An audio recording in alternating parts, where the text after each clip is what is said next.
Hi, today I am going to be talking about the ferrofluid experiment that we were to complete this week. Before I got started, I had to gather a couple things in order to conduct this experiment. First, I had to grab a magnet, and more specifically, a rare earth metal.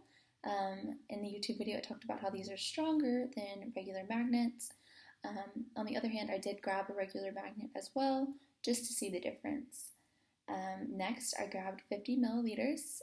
Mine was actually 59 milliliters of laser jet toner, but I only used 50 milliliters. Then I had 2 tablespoons of vegetable oil and then 2 glass jars so that I could transfer the initial mixture into a smaller mixture to do the experiment.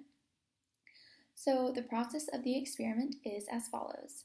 First, I took 50 milliliters of the ink toner and I poured it into a glass measuring cup. And then I added 2 tablespoons of vegetable oil to the same measuring cup. I then grabbed a spoon and stirred that mixture until it was a thin consistency where it wasn't clumpy, it was just very, very smooth. So then once the mixture was at a nice consistency, I poured it into a different glass. I was going to use a smaller one, but I used a taller one so that it would be able to spread out more, which you'll see in a video that I'll post later on in this video. Next, I picked up the rare earth metal in the smaller glass containing the mixture of toner and vegetable oil. Then I just tilted the jar sideways as, I'll put the video right here so you can see it, but you can see that the ink is going, or the toner is going closer to the end of the mouth of the glass, and so then I rubbed the metal, the earth metal around it in order to see the reaction. Well, when I did this, I was supposed to be able to see the formation of what looked like spikes being formed in the glass containing the mixture. However, I didn't see a reaction. As the guy did in the YouTube video, we were supposed to slide the magnet from the bottom all the way to the top, but since the magnets weren't catching the magnetite particles inside of the ferrofluid mixture, it wasn't moving to the top of the glass because it wouldn't grasp at all. So nothing happened. What was supposed to happen was I was supposed to still be able to see what were supposed to be spikes, but this time they should have looked like they were hanging upside down. So from the top of the glass, they should have been coming down. And just to clarify what I've been referring to as spikes, I believe the man in the YouTube video referred to them as nodules. I didn't have a table thin enough to be able to pour the mixture out onto, and my experiment wasn't working in the glass, but I watched the video and was pretty impressed by how cool it was. It's neat to me. But yeah, I'm sure that was messy for him to clean up. As you can see in the video that I have already added in here, I spilled it.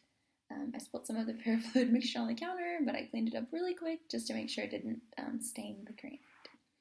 I wish my experiment would have worked, but at least I got to see the reaction in the YouTube video. Okay, so let's talk about the reaction that was supposed to take place in this experiment. So ferrofluid can be defined as a fluid containing a magnetic suspension. The mixture of the toner and vegetable oil is a mock version of ferrofluid.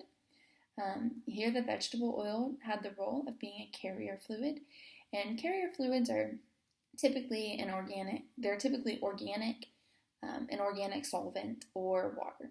So in this mixture, the magnetite particles move freely until there is a magnet nearby. So once the magnet got close to the cup, it was supposed to just kind of seize it up. So once the magnet, if brought close enough to the ferrofluid, the magnetite particles within the ferrofluid mixture were to seize up and cause it to act more as a solid and not so much as a liquid. And the reason that we use a rare earth metal is because the reason we use this over a regular magnet is because the particles in the rare earth metals are much smaller, and they are often referred to as nanoparticles. Possible human errors causing my experiment to go wrong or just to not produce any results include that rare earth metals, the one that I used, weren't very big. At the hardware store I went to, the only size that they had was the size of about the end of a pen, not the ballpoint, but the other part of the pen. But it came with 10, so I left them all on there, and I just tried to make it work. But sadly, I didn't see any reaction take place. And so if I had to do this experiment again, I would just make sure that I had the rare earth metal or the magnet would be bigger next time. I did use a regular magnet just to see if it would cause any kind of reaction, but it didn't as well. That's all I have for my video today, and thank you for watching.